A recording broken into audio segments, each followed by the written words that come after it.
I had lunch with a friend the other day. His name's Bill. I've known him for 15 years, and we're both trivia nuts. And when we get together, we trade trivia. And you know what talking trivia is like between trivia nuts? The Canadian humorist Stephen Leacock said in one of his stories, which is called Gertrude the Governess, Lord Ronald said nothing. He flung himself upon his horse and rode off madly in all directions. And that's what it's like when trivia geeks talk trivia. We ride off in all directions. For example, this time I said I thought that the greatest Tarzan movie was the 1959 Tarzan's Greatest Adventure with Gordon Scott, the one in which one of the baddies is Sean Connery. And Bill disagreed. He said Tarzan and His Mate is the best Tarzan film.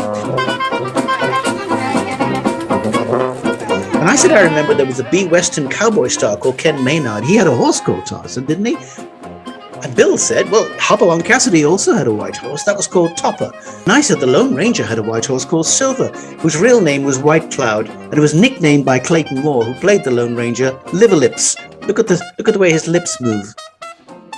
Then the name, of course, of Trigger came up. Now, Trigger was Roy Rogers' horse, but he was much more famous than Roy Rogers ever was. Trigger's real name was Golden Cloud, and he appeared in the 1938 Adventures of Robin Hood. Here he is being ridden into Sherwood Forest by Olivia de Havilland. All right, I know what you're saying. Is this of any use to man or beast? Well, geekdom paid off for me. My casual interest in all things weird and wonderful ended up with me getting an honest-to-goodness job. For 13 years, I worked writing questions on a TV game show about TV. It's called Telly Addicts. I learned a thing or two. Here's a round from Telly Addicts, which makes me happy. Watch it and guess why. The Spotlight round starts now. Whose voice was heard first on every episode of Dad's Army? Bud Flanagan. Yes, look at this. Name the film. West Side Story. On which show would you meet Victor and Margaret Meldrew? One Foot in the Grave. Sue, which family own a yellow Robin Reliant van? The Trotters. Look at this. Who's behind the disguise? Nick Owen. Complete the catchphrase. Nudge, nudge, wink, wink. Cinema, cinema. Yep. Jackie, which Doctor Who actor starred in the life and lives of a she-devil? Don't know. Tom Baker. Look at this. Name the actor. Anton Rogers. Yeah. Who owned a pet rat thinking it was a hamster? Manuel. Yeah. Denise, complete the title. Drop the... Donkey. Dead donkey. Yes. Look at this. Name the character. Parker. Thunderbirds. In Blackadder Goes Forth, Colonel Melchit's sidekick was called... Pike. I don't know. Is that the answer? Yes, I don't know. Really. It was Captain Darling. Oh, really? And you had loads of time. And you scored an amazing 10. The questions there were just right for the circumstances. That is to say, a television quiz show which is meant to be entertaining. Now, even the answers they didn't know, those ladies took a guess at, and most of the time got it right. So everybody felt good. That's where I learned the difference between trivia and knowledge, between academics and geeks. If you have a book that has, suppose it's about physics and biology and Sumatra. You see, academics can be dry and dusty. And a trivia geeks always have to be fun and interesting. And what's the point of a question? A useless question like, so what's the color of hippopotamus's sweat? It makes the questioner sound good, but it bores the pants off the person who's trying to answer the question.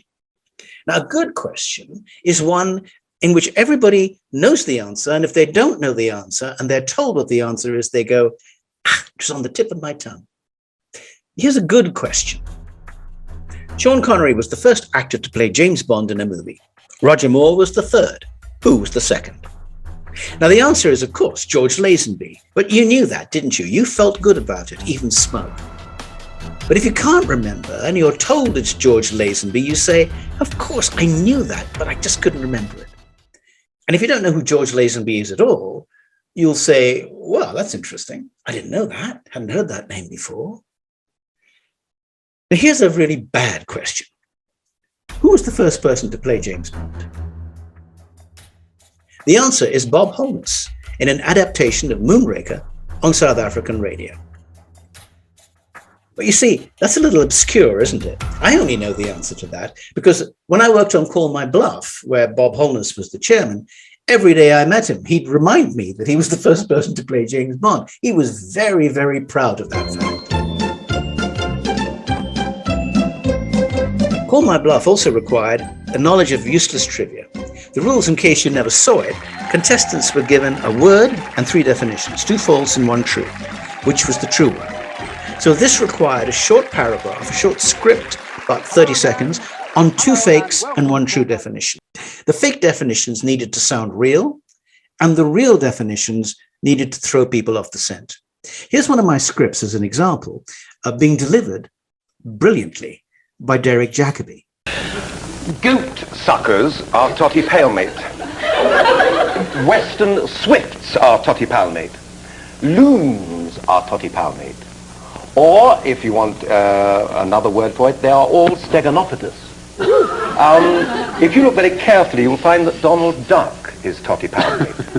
Now, totty palmation is a very hot topic at the moment because there's a great deal of heated debate among paleontologists as to whether dinosaurs were totty palmate. Now, since I know the meaning of totty palmate, I can't believe that they were, because why would a creature need to be totty palmate? Well, a creature would need to be totty palmate or steganopithus in order to swim. Now, dinosaurs didn't need to swim, ergo they couldn't have been totty palmate or steganopithus. Now, if you look at the feet of a totty palmate creature, what do you see? You see a membrane joining all the toes together. In other words, you see a wholly webbed foot. So, just to sum up, goat suckers, Western swifts, loons, Donald Duck, but not dinosaurs, are totty palmate. They are webbed feet. I thought we'd never get there. By the way, that was the real definition of totty palmate, webbed feet. And just by writing that little script about totty palmate and webbed feet, I became an expert on webbed-footed creatures. I don't care. I'm a trivia geek. And what name's given to a slot or recess, usually rectangular, cut into a piece of wood or stone to receive a matching projection called a tenon? Mortise. What word for a decorative marking of the skin made by puncturing it and inserting colourings comes from Polynesian languages such as Tahitian? Tattoo. Which children's character was first played on stage in 1904 by 37-year-old Nina Buseko, the sister of the play's director? Although he's a boy, he's usually played by a woman. Peter Pan. What is the roundest thing in the universe? The Earth is thingy, is it squashed? It's not round. No, that's right, it's an oblate spheroid. Oh, Nelly Furtado! He's got a word for everything. We love trivia. We wallow in the stuff, but some people don't.